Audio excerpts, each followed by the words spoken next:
brought to you by Silver Pumps. Top quality और consistent performance के लिए सिर्फ सिल्वर पंप्स नाम याद रखना। समाजवादी पार्टी को पहले ही अंदाज था, तो हम लोग तो पहले ही से जानते थे। उत्तर प्रदेश के मिल्कीपुर में इस बार बीजेपी ने मानो फैजाबाद लोकसभा चुनाव में हुई हार का बदला ले लिया हो।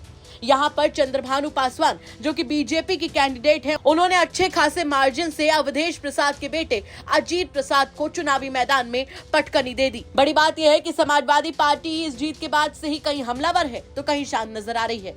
अखिलेश यादव ने सोशल मीडिया प्लेटफॉर्म एक्स पर एक पोस्ट किया, जिसके बाद में अब राम गोपाल यादव का एक बड़ा बयान सामने आया है। आपको बता दें कि राम गोपाल यादव ने जो कहा है उससे राजनीति में एक बड़ी हलचल मच गई है। राम गोपाल यादव फिरोजाबाद में एक शादी समारोह में शामिल होने के लिए पहुंचे थे, जहां पर उनसे मिल्कीपुर चुनाव को लेकर जब सवाल किया गया तो उनका कहना था कि हमें पहले से ही अंदेशा था कि यहाँ हमारी हार होगी। समाजवादी पार्टी को पहले ही अंदाज था, जिस तरीके से सत्ता का दुरुपयोग किया जा रहा था, जिस तरह से इलेक्शन कमीशन हीरो हो गया था, तो हम लोग तो पहले ही से जानते थे। इसीलिए पार्लियामेंट में लोगों ने इलेक्शन कमीशन का कफन डाल दिया था।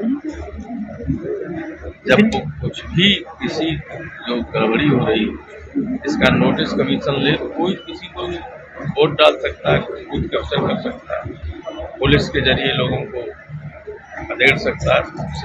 यही हुआ। वहीं दिल्ली चुनाव का जब सवाल किया गया तो वो कांग्रेस पर बरस पड़े। उन्होंने तो यहाँ तक कह दिया कि कांग्रेस ने बीजेपी को जिताने का काम किया है।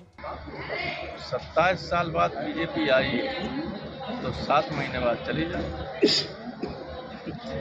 ज्यादा उन्हें प्रसन्न नहीं होना चाहिए। 27 वर्ष के बाद आई वापस, सारी ताकत लगा दी।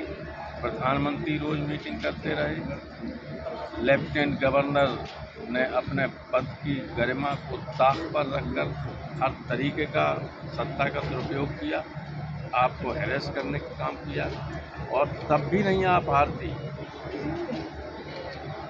कांग्रेस बीजेपी को जिताने में लगी हुई थी, कांग्रेस को आपको हराने में और बीजेपी को जिताने में। हालांकि राम गोपाल यादव ने यह भी कहा कि 27 साल बाद दिल्ली में बीजेपी आई है, लेकिन 7 महीने में ही चली जाएगी। वैसे मिल्कीपुर उपचुनाव को लेकर राम गोपाल यादव का स्टेटमेंट बड़ा है और समाजवादी पार्टी इस मुद्दे को अभी आगे तक लेकर जाएगी। यानी कि चुनाव भले ही खत्म हो गया हो, लेकिन ये मुद्दा अभी खत्म होता नजर नहीं आएगा। राम गोपाल यादव के स्टेटमेंट पर आप क्या कुछ कहेंगे, हमें कमेंट करके जरूर बताएं। फिरोजाबाद से सुधीर शर्मा की रिपोर्ट, यूपी तक।